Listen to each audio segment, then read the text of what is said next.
Malion an bɛ foli di aw ma Mali kɔnɔ ani a kɔ kan aw minnu bɛ k'an filɛ nin waati in na an ka bɔlɔlɔsiraw sanfɛ ouverture media la an ka foli bɛ aw ye dan tɛ foli min na k'aw yirala k'aw fɔ nin jɛmukan in n'a bɛ sigi aw ye sibiri o sibiri k'a daminɛ nɛgɛ kanɲɛ 16 la ka se nɛgɛ kanɲɛ 17 ma sisan bi ye samedi septembre kalo tile 10 san 2022 an bɛ ɲɔgɔn bolo aw ni anw an bɛna baara caman yira ɲɔgɔn na ka d'a kan an ka nin jɛmukan in a bɛ sigi aw ko di cɛ b'i yɛrɛ ye a la muso b'i yɛrɛ ye a la o de la an ye ci bila an ka ma belebele dɔ ma bi ni an ko a ma ko Alajɔ bɛɛ a tɔgɔ Abudramani Kulubali nka bɛɛ ko a ma ko Alajɔ ale de ye an ka maa welelen bi aw ko di jɛmukan kɛnɛ kɔnɔ bi an bɛna tila ka ci bila an balimakɛ dɔ ma an balimakɛ min ni a tɛ yan nɔ a bɛ jamana wɛrɛ la ka d'a kan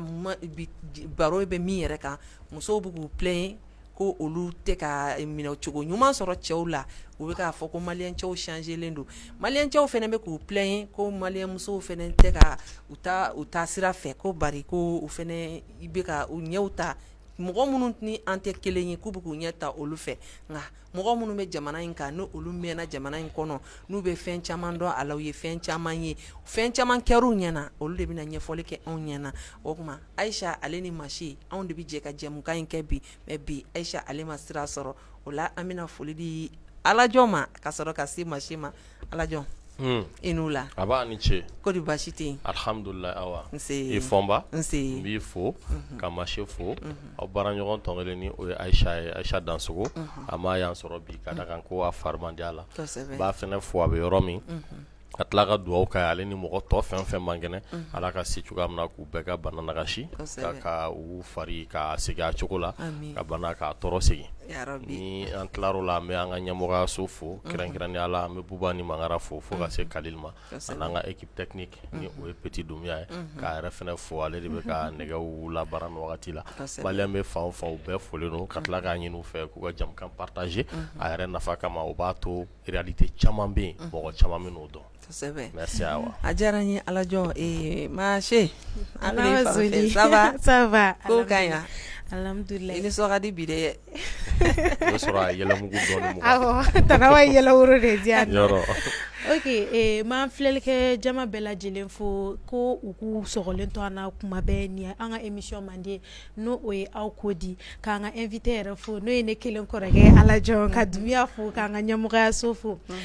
tana wa ɲani ka bɔ kuma kɔnɔna na e yɛrɛ kɔni ɲɛ b'a la i denmuso a parilen don e yɛrɛ dankɔrɔba parilen don n ko mɔgɔw mana to k'e ye dɔrɔn a banna de tana wa u ye nugala ni bɔ ka fɛnw k'i la anw makira Alajɔ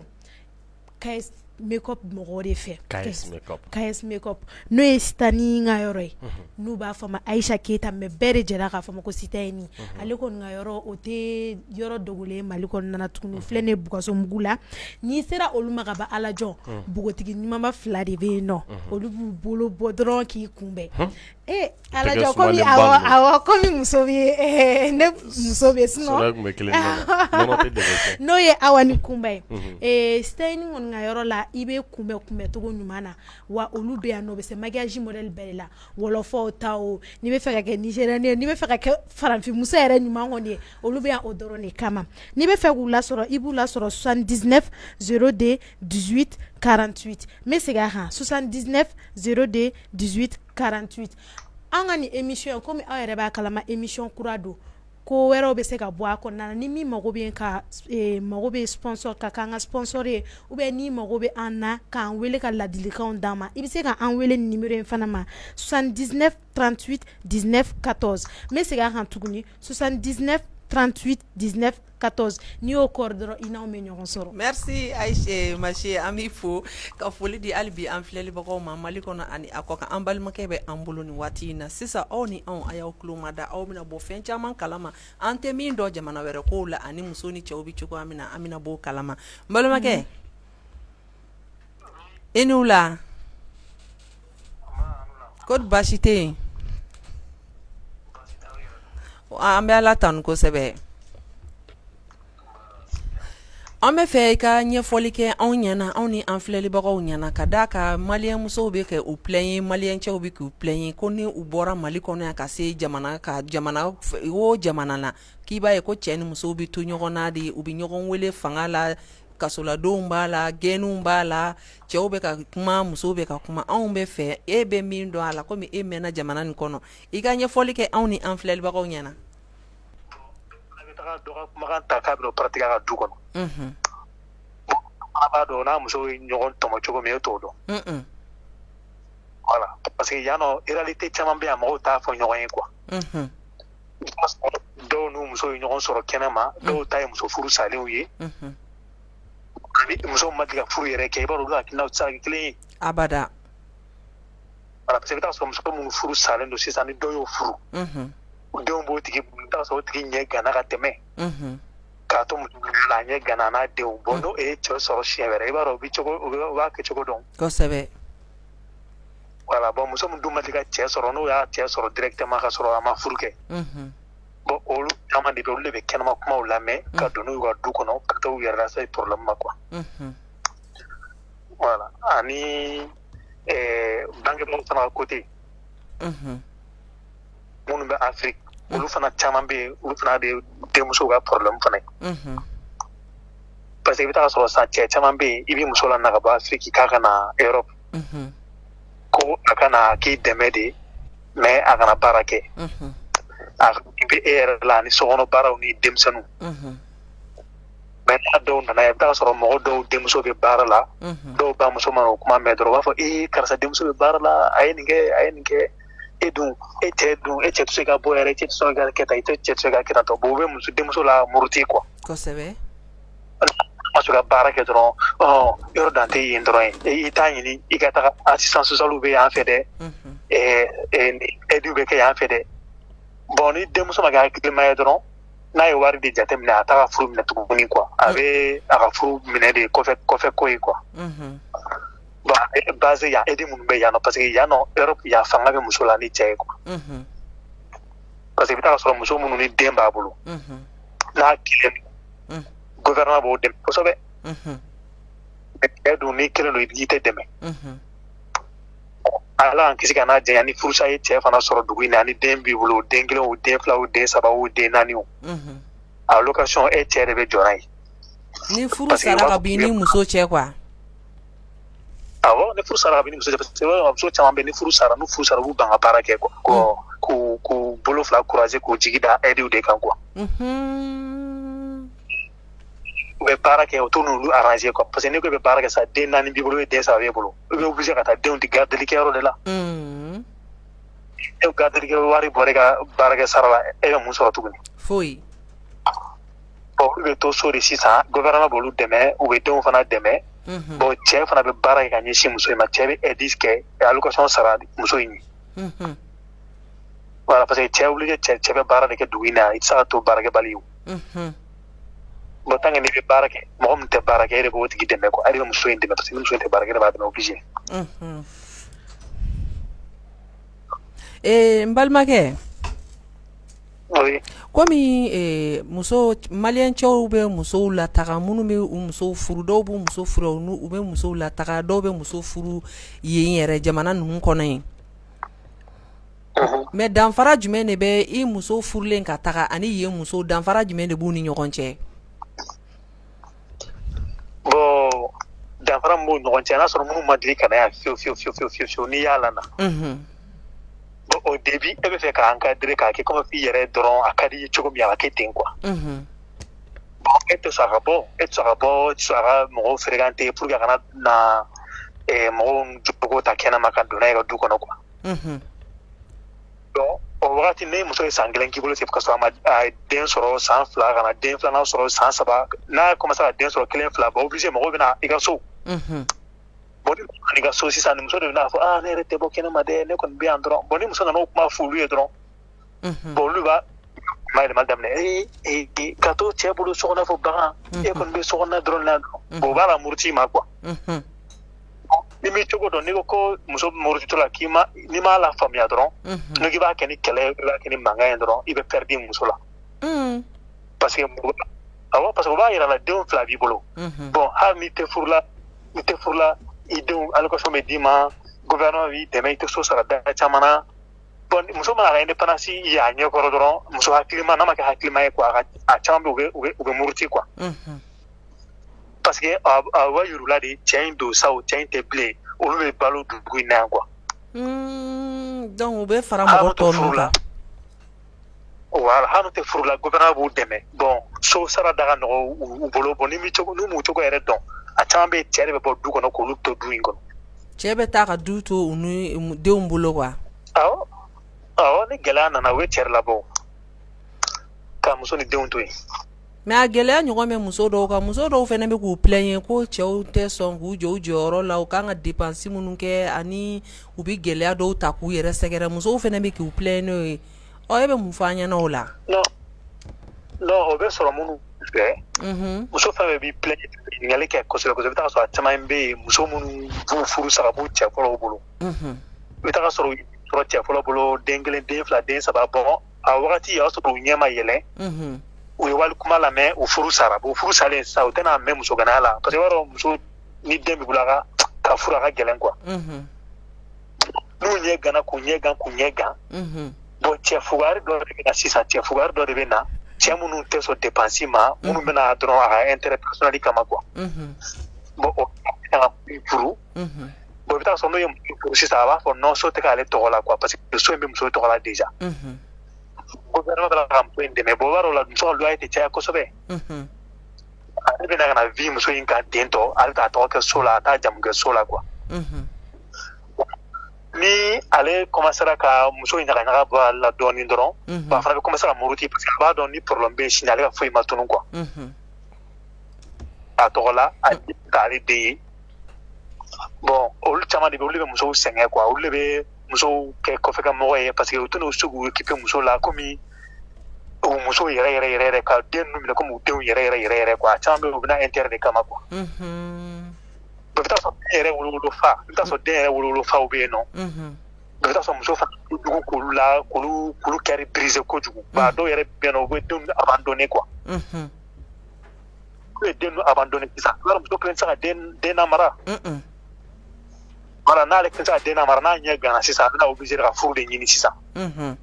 bon n'a furu ɲini cɛ ni bolo n'a ye furu mun sɔrɔ i bɛ taa sɔrɔ furu fana o cɛ in tɛ don furu la ni 100% ye quoi an bɛ n'u ka intérêt de ye parce que u bɛna fɔ muso in denw b'a bolo a kelen b'a ka yɔrɔ la ka so loyer ma ca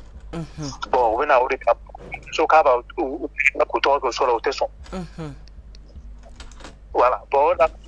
ni muso tɛ se ka t'u plaigner quoi parce que o cɛ déclarelen tɛ k'a fɔ ko cɛ bɛ du kɔnɔ gouvernement bɛ ka wari min di muso ma ko k'a dɛmɛ ani den ninnu bon ni muso fana a dɔnna ko cɛ in bɛ du kɔnɔ don o don muso in fana ka aide bɛ jɔ muso b'a taw bɛɛ cɛ ayi muso ka aide bɛ jɔ quoi gouvernement bɛ muso ka aide jɔ kan ka dɛmɛli min kɛ u b'o jɔ parce que u b'a fɔ ko cɛ b'i bolo i m'a déclarer cɛ in bɛ baara la i m'a déclarer quoi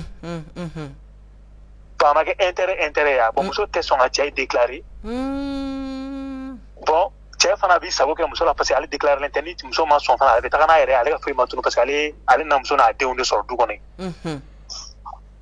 bon ale ka fɛn ma tunun hali n'ale taara ale ka fɛn ma tunun quoi bon olu muso caman de olu de bɛ kasi la furuko la yan quoi walasa an filɛlibagaw bɛ se ka faamuyali sɔrɔ a la hali bi a y'a partager ouverture média sanfɛ allo n balimakɛ i ni wula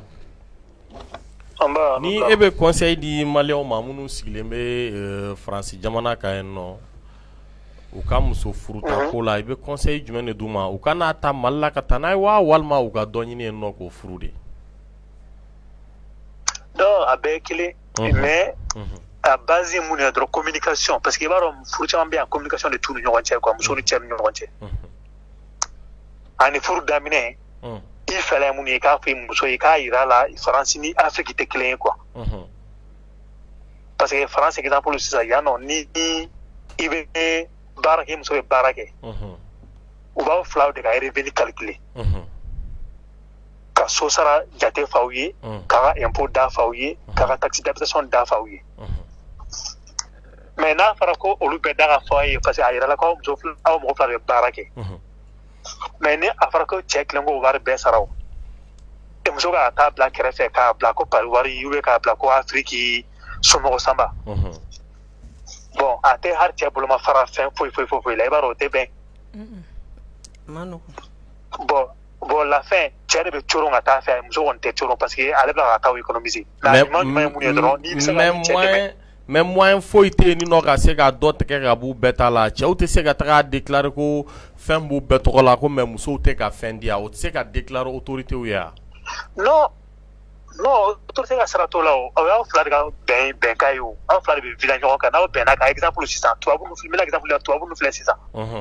olu ta ye 50-50 de ye cɛ ni muso u bɛ baara kɛ 50-50 charge u b'a bɛɛ kɛ 50-50 ye u bɛ vacances kɛ 50-50 a bɛɛ mais comme Afrique an ya africain ya an b'a fɔ ko ala ko yɔrɔ an b'o de analyser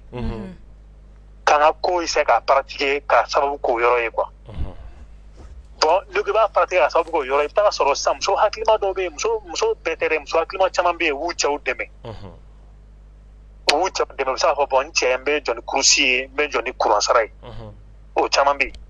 mais i bɛ taa sɔrɔ caman fana bɛ yen olu tɛ sɔn yɛrɛ de fiyewu olu b'a fɔ de non e de ye cɛ ye bon ala ko e de ka charge bɛɛ kɛ bon e dun t'i ka so i t'i faso la kelen i bɛ so min kɔnɔ o t'i ta ye i bɛ location de la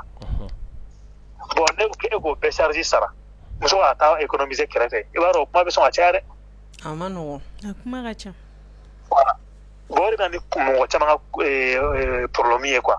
mais e yɛrɛ bɛ ladilikan jumɛn de di maliyɛn minnu ma n'u sigilen don n'u kɛlen don ka ɲɔgɔn furu an bɛ don min na i ko bi walasa u ka couple bɛ se ka kɛ i n'a fɔ e ni ɲɔgɔnnaw ta ne bɛ ladilikan mun d'u ma non n'a furu jara a jara dɛ mais n'a goyara o ye goyali ta ye parce que sow ka dɔgɔn sow ka dɔgɔn yan so mètre carré a ka dɔgɔn bon n'a fɔra k'aw yɛrɛ dama ka taga ɲɔgɔn ni degun ka da o kan tuguni i b'a dɔn degun farala degun kan o ye tiɲɛ nin ba ye mun ye dɔrɔn a ka ɲɔgɔn dɛmɛ denw na a ka ɲɔgɔn dɛmɛ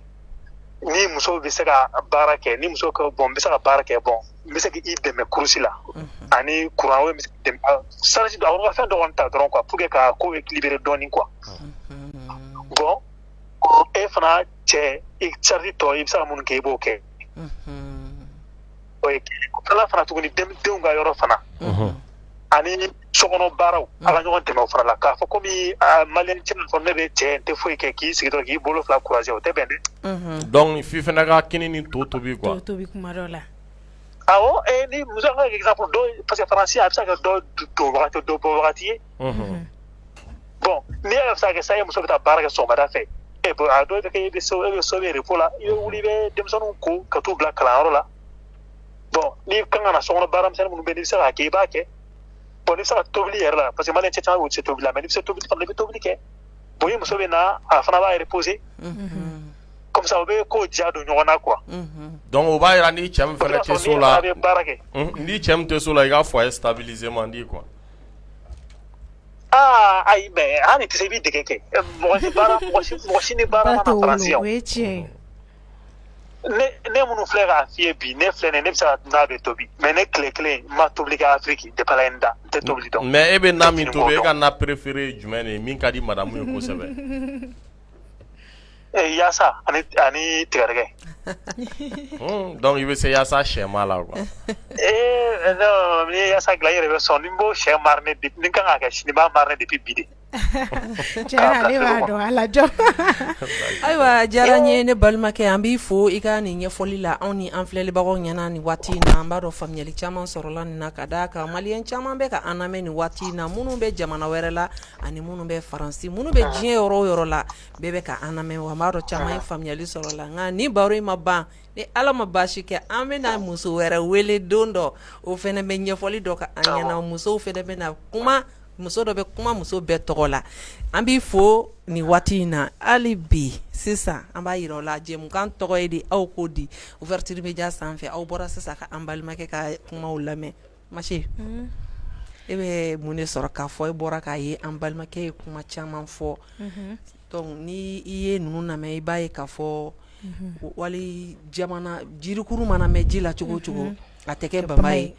donc i mana taa wali jamana ka cogo cogo mɔgɔ min kɛra sababu ye k'i lase yen ale de y'a kanu k'i furu ka tila ka taga n'i ye i kan ka i bɛrɛ bɛn k'i majigin n'a ye hakili la i mana mɔgɔw ka kuma lamɛn cogo cogo i kan ka ale kuntilenna lajɛ ka hakilina lajɛ nka an b'a ye mɔgɔw b'a fɔ an ɲɛna muso caman cɛw bɛ furu ka taa n'u ye u bɛ cɛw don kaso la ye u bɛ cɛw gɛn ka bɔ du kɔnɔ i n'a fɔ a y'a fɔ cogo min na ko muso fanga ka bon ka tɛmɛ cɛ ta kan e bɛ mun de fɔ an ɲɛna ka kuma kɔnɔ an ka sɔrɔ ka na Abudaramani yɔrɔ la. Ok, Tanawa, i ka ɲininkali a diyara n ye kojugu.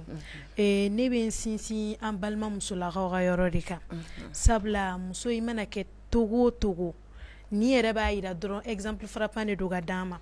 K'i to hali Bamakɔ yan nɔ ou bien Mali yɛrɛ kɔnɔna na i mana kɛ Mali fan o fan kɔnɔna na Tanawa i bɛ bange du dɔ kɔnɔna na n'i bangera du dɔ kɔnɔna na o réalité ani i bɛna taa sigi yɔrɔ min réalité la kelen tɛ à plus forte raison ni cɛ y'i ta ka taa kɔfɛ jamana kan Tanawa o fana ye réalité kura de parce que cɛ bɔra k'o de yira an na pouvoir b'u bolo yen nɔ i b'a dɔn ni farafinmuso a bɛ farafinmuso kunna dɔrɔn ko n bɛ se ka fɛn kɛ n cɛ la dɔrɔn Tanawa an tɔ bɛ jama ka taa fɛ donc an kana ɲina an bɔkolo kɔ an kana ɲina an danbe kɔ Ala ye muso ka kɛ muɲu ni sabalibaga de donc an cɛw mana an bila yɔrɔ o yɔrɔ an kan ka o de sira suit k'a fɔ ko balima ko ou bien nin ko m'a fɔ mɔgɔ i kana tugu i balimaw kɔ ou bien mansaw ka kuma kɔ dɛ mais Tanawa i bɛ furu fɔlɔ i bɛ cɛ mun kunna ni i fa ya place nana o de b'i fa ya place la ni baya jɔyɔrɔ nana o de b'i baya jɔyɔrɔ la donc n'u y'an bila yɔrɔ min na an ka tugu kɔ Tanawa foyi tɛ furubato bɔ foyi t'o bɔ k'a fɔ n bɛ kɔ kan n bɛ yan nɔ a bɛɛ ye kelen mais réalité kura de bɛ yen nɔ n'u olu le y'an ta ka taa n'a ye n'a ka d'u ye u bɛ se k'an furu ka to yan nɔ ka mɔgɔ wɛrɛ min y'u jɛ yen nɔ u bɛ se k'o furu yen nɔ o caman bɛ yen nɔ mais n'i y'a ye a ye ta ka taa a nɔfɛ yen nɔ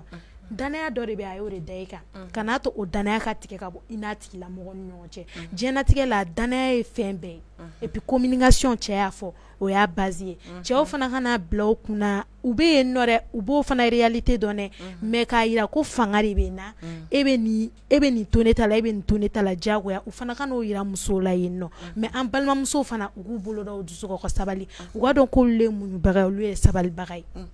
A diyara n ye cɛw b'a la k'u sɛgɛnnen don musow bolo musow ko k'u sɛgɛnnen don cɛw bolo nka an b'a dɔn tigitigi a tiɲɛ a bɛ na don dɔ la ni cɛw kumata cɛyara tiɲɛ bɛ na ni musow kumata cɛyara tiɲɛ bɛ na an bɛna Abudaramani yɔrɔ la Alajɔ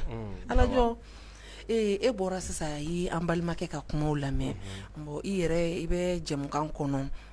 i bɛ milieu dɔ kɔnɔ bi i tulo ka bon i ɲɛ ka bon ka d'a kan i bɛ fɛn caman bɛ f'i ɲɛna donc min bɛ f'i ɲɛna ani min ye tiɲɛ ye i yɛrɛ bɛ fɛn caman dɔn kumaw fɔcogo la e yɛrɛ bɛ mun fɔ anw ni an filɛlibagaw ɲɛna nin waati in na cɛw ni musow ka ko kan kɔfɛ jamana ninnu na. Bon Awa i ye kuma dɔ fɔ i ka kuma kɔnɔ je pense que o ye kuma in bɛɛ ban yirikuru mana mɛn ji la cogo cogo a tɛ kɛ bama ye mɔgɔnifin n'i ɲinɛna i jujɔn kɔ i laban ko b'i kamana gan dɔ bɛ cɛw la dɔ bɛ musow la parce que an filɛ wagati min na diɲɛ kɔnɔ ni i taara diɲɛ fan o fan o ma daminɛ bi n'i y'a ye jogo ɲuman min bɛ yen i b'o ta k'o fara i ka jogo ɲuman kan nka n'i y'a ye jogo jugu min bɛ yen je pense i b'i mabɔ o la ka taga ni i ka waleya ye a mana kɛ cogo cogo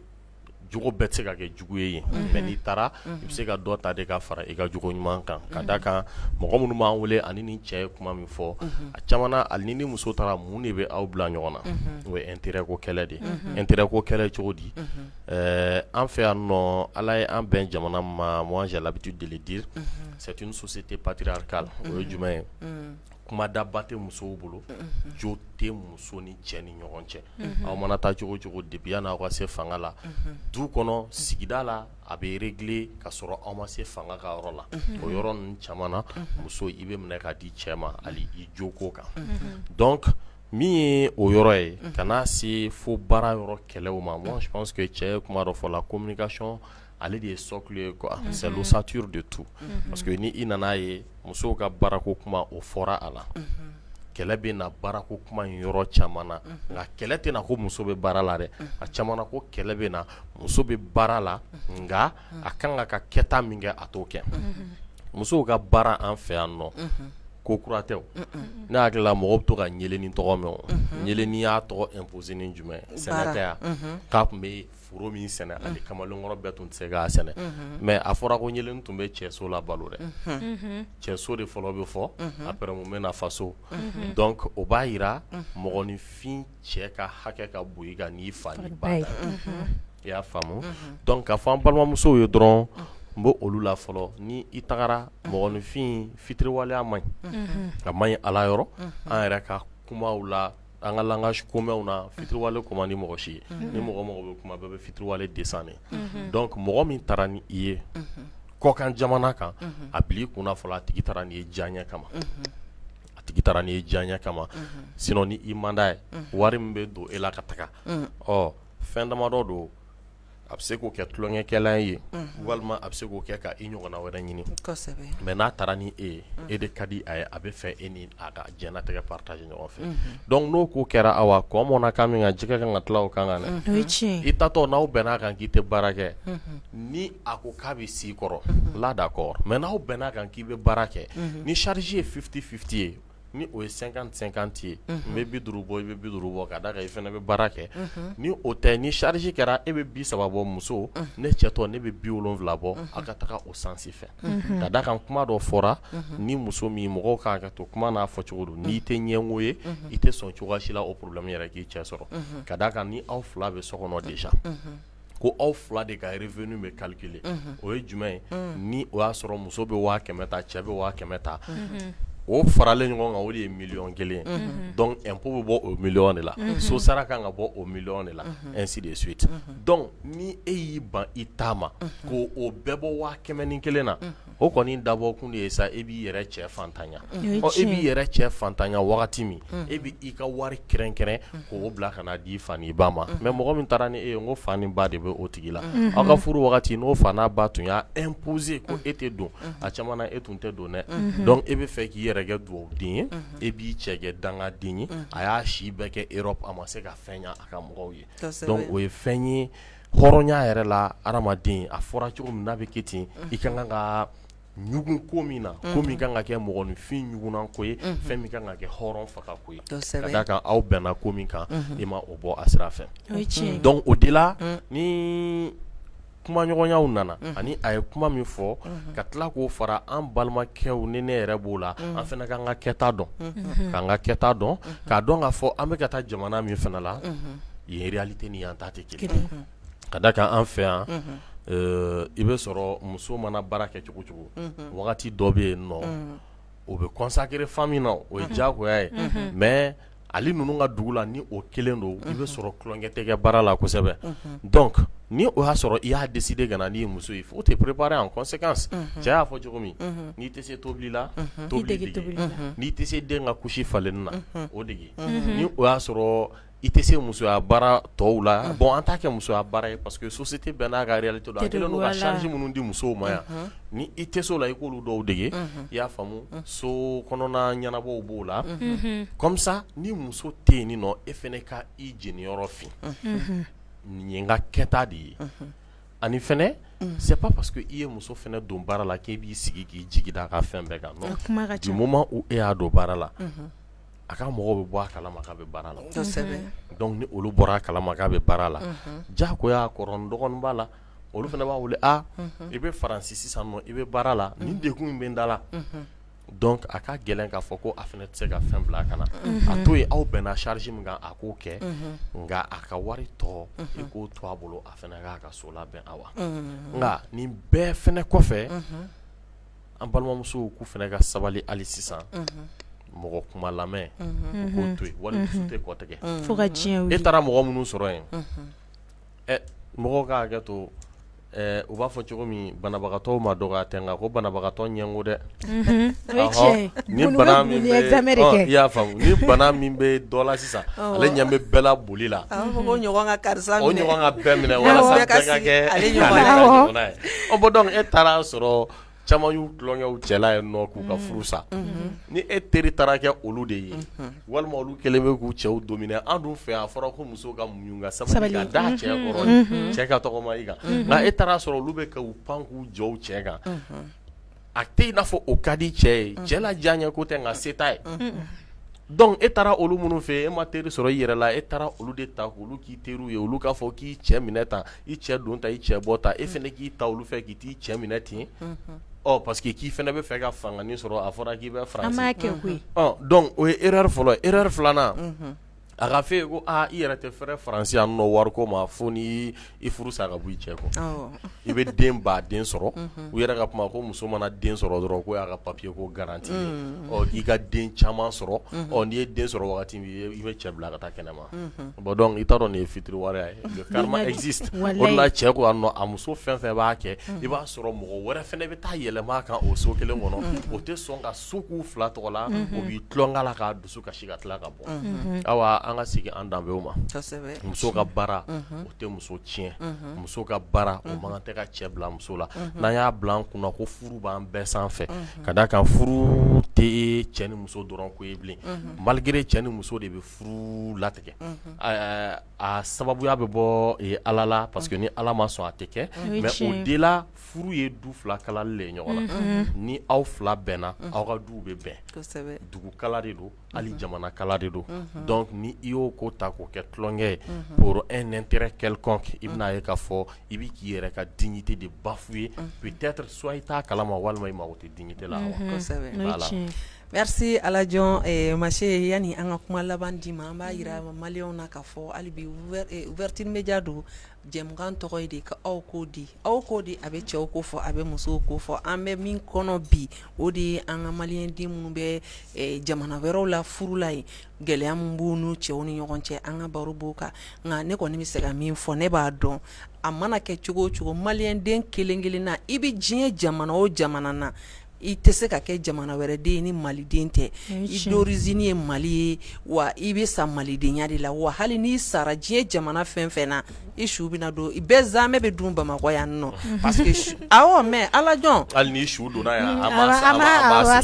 ni su donna yen nɔ wali jamana kan kalo kalo a bɛ sara san o san i ka kaburu bɛ sara donc o de kosɔn i mana sa wali jamana ka cogo o cogo i su bɛ na yan nɔ bɛɛ zamɛ bɛ dun Bamakɔ yan i k'a dɔn k'a fɔ i ye cɛ o i su bɛna don Mali la yan nɔ i ye muso ye o i siw bɛna don Mali la yan donc malidenya aw tɛ se ka bɔ aw kan an kana an danbew bila parce que ni a ka di ne ye hali bi an balimamuso aw minnu ye muso ye aw k'aw yɛrɛ kɛ kɔmanu ye ne aw y'aw yɛrɛ kɛ kɔmanu ye k'a dɔn k'a fɔ ni yɔrɔ min ye cɛw diya u ko an ta ka an bila yen nɔ o de ka ɲi an ma o de ka ɲi an denw ma an k'a yira fɛnɛ an bɛ taa maliyɛn den wɛrɛ minnu n'olu wolola yen nɔ k'u mɔ yen nɔ n'u yɛrɛ ko a ma ko faransɛw donc o faransɛ minnu bɛ an k'a yira olu la k'a fɔ anw bɔra Mali jamana de kɔnɔ anw danbe ye min ye anw ka tabiya ye min ye an ye an faw sɔrɔ cogo min na k'an baw minɛ ten ani an ye an baw sɔrɔ k'an faw minɛ cogoya min na an fɛnɛ ka continuer n'o sira ye yen den minnu bɛ yen nɔ f'olu k'a dɔn k'a fɔ ko vraiment nin bɔra Mali la a ka comportement ni an ta tɛ kelen ye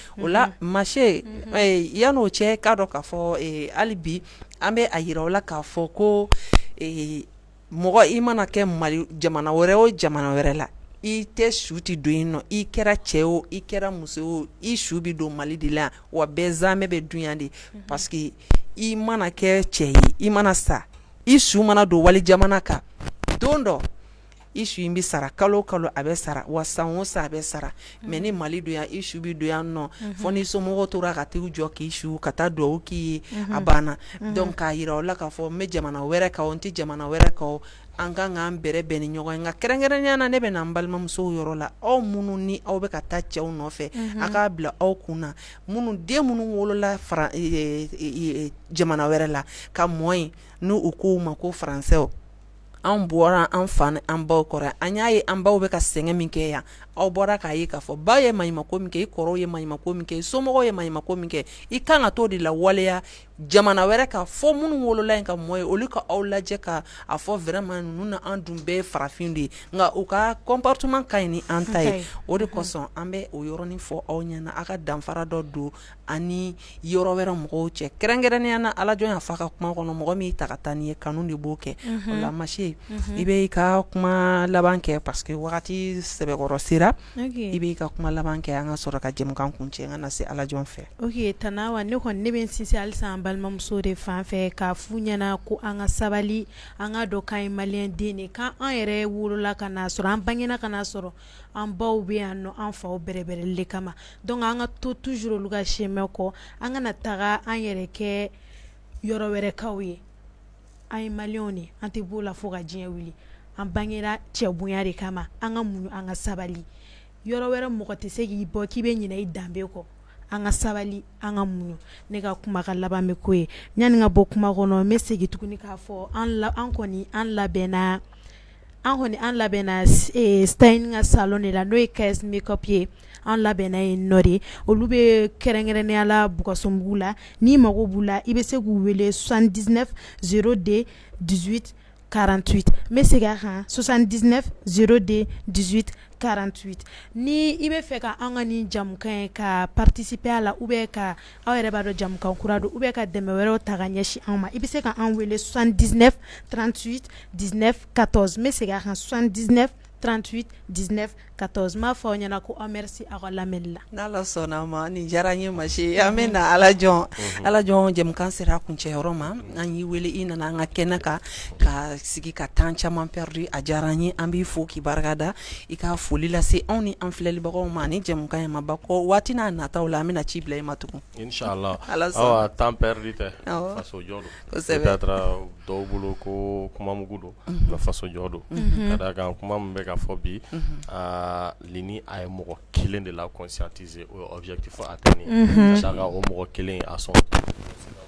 conscientiser ainsi de suite donc n ye nali min kɛ le plaisir est pour moi o de la n bɛ se ka bɔ kuma la ni min ye u k'a dɔn dɔrɔn ko Mali de bɛ bɛɛ sanfɛ n'i taara yɔrɔ wɛrɛ n'i ye comportement min kɛ o de bɛ ta k'o coller i ka jamana la donc maliyɛnw k'a dɔn u bɛ diɲɛ fan o fan u ka comportement kolon Mali image de bɛ y'o kɔnɔ kosɛbɛ ka d'a kan a bɛ fɔ ko maliyɛnw de bɛ nin baara sugu kɛ donc an kan ka maloya o la an mago bɛ malo kura min na Mali kura autoritéw dɔrɔn tɛ maliyɛnw kan ka Mali kura in jira comportement na fan bɛɛ fɛ wagati bɛɛ u bɛ fan o fan donc o de ye Mali kura ye donc k'a fɔ aw filɛbagaw bɛɛ lajɛlen ye ani minnu dara jamukan in na ka jukɔrɔma tontoni o ye KS Makeup ye donc ka u bɛɛ fo ani filɛbaga bɛɛ lajɛlen k'a fɔ ko awa yɛrɛ ani ka équipe bɛɛ lajɛlen ka aw fɛnɛ fo aw ye danaya min dan kan wele la plateau kan merci beaucoup a diyara n ye Ala jɔn an b'i fo ka foli kɛrɛnkɛrɛnnen ta k'a di anw yɛrɛ ka ɲɛmɔgɔw ma kɛrɛnkɛrɛnnenya na Buba Jara Isufu Mangara Kalulu Jakite ale ye an ka manager ye an bɛ foli di je faga ma an ma ɲinɛ Cɔrnɔ kɔ Cɔrnɔ Njayi an bɛ a fo ka foli di an ka technicien ma Dumbiya ni an ko a ma ko Burulayi Dumbiya bɛɛ ko a ma ko Dumbiya an bɛ foli Petit Dumbiya an bɛ foli belebele ta k'a di an ma ɲinɛ an yɛrɛ ka directrice commerciale kɔ Nɛnɛ an ka foli bɛ a ye ka Solo fo an bɛ bɛɛ fo an ka nin jɛmukan kɔnɔ k'a yira la ni Ala ma basi kɛ aw ni anw sini nin wagati kelen an bɛ ɲɔgɔn sɔrɔ nin kɛnɛ kelen kan aw k'an bɛn